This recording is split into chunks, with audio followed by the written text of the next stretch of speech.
Welcome back to What Arty Noobs with General Disturbance. This is an M12, the Tier 7 American SPG. This one's located on the south spawn of Malinovka, and it's under the command of yours truly. Yes, it's a General Disturbance game, and well, I'm about to have a bit of fun. Well, just recently, the mighty Jingles did a replay where he actually quoted the Bush sketch of how not to be seen from Monty Pythons, and of course I thought this actually had a bit of relevance to this game. I'm moving off to my firing position. As you know, Malinovka, it's got a good firing bush, or a spotting bush, and let's see if Mr. Nesbitt of Harlow Newtown is in residence. Okay, bush, a rather obvious bush that's used by enemy tanks. First shot of the game, rounds out, and he's dead. Yes, we know where Mr. Nesbitt is, and he has now been deceased.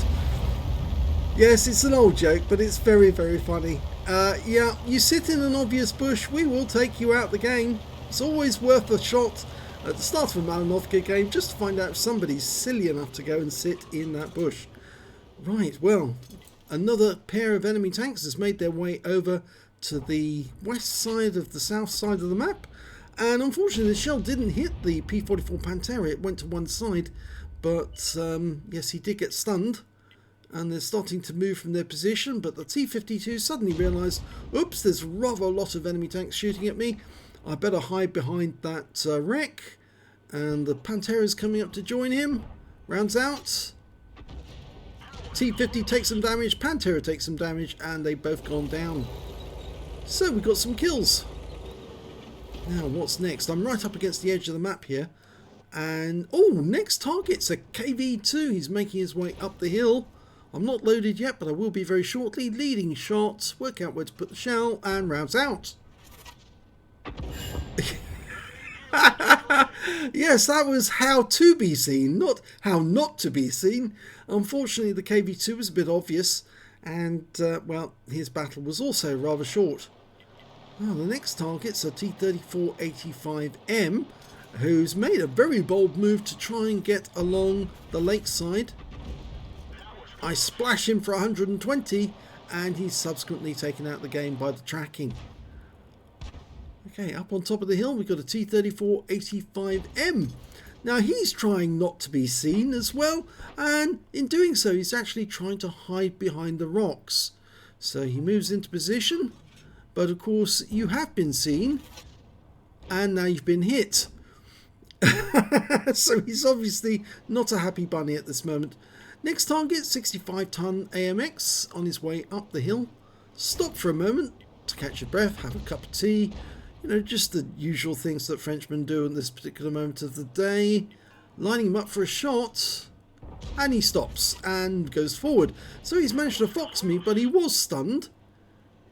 And so we will be able to get some more damage off him if we can get a penetration. Yes, we picked up some stun assist already. Going for the next shot any second. And oh, got an IS, I'll have him. Yep, direct hit on his side, he gets wiped out very quickly. Go back to that 65-ton tank again. He seems to be going back to the same spot every time before pulling forward.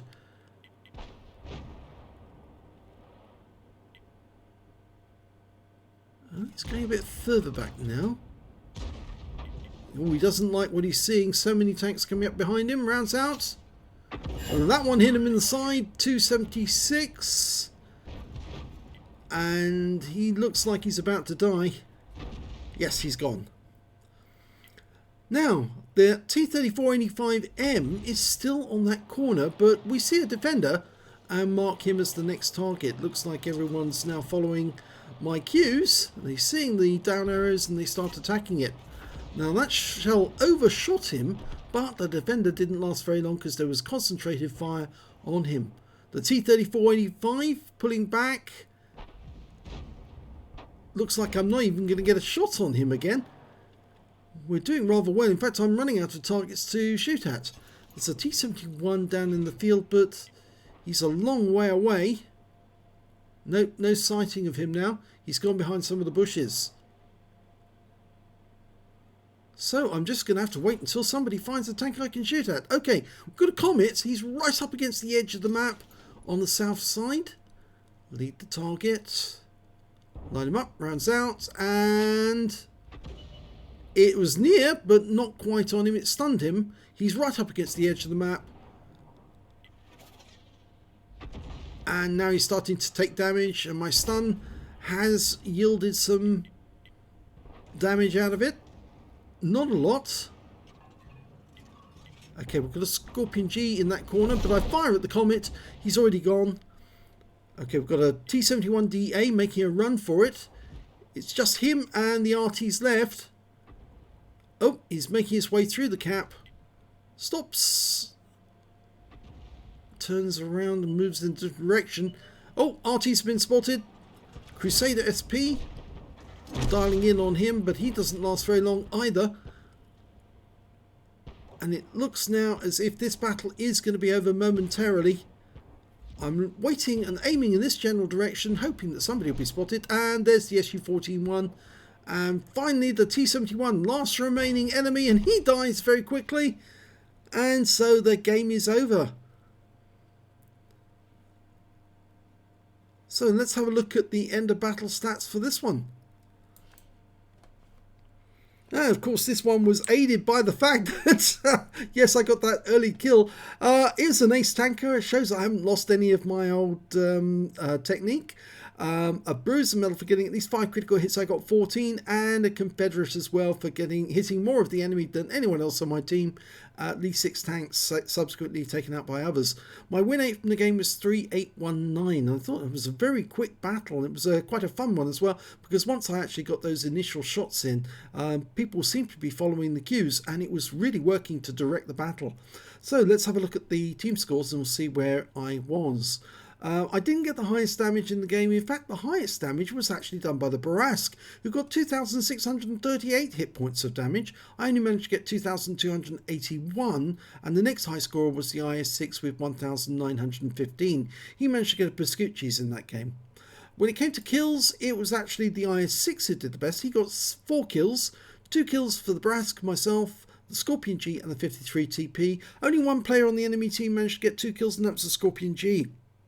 When it came to base XP, I was way ahead of the others with 1,249, mostly down to stun assist, 916 for the Barask, 823 for the Scorpion G. I fired 12 shots, got 5 direct hits and 1 penetration. I suspect that penetration was on the Type 64 right at the start of the game. Yes, it was. 650 hit points from 1 shot right at the start of the game, all because he decided to sit in a bush, and it's way too obvious.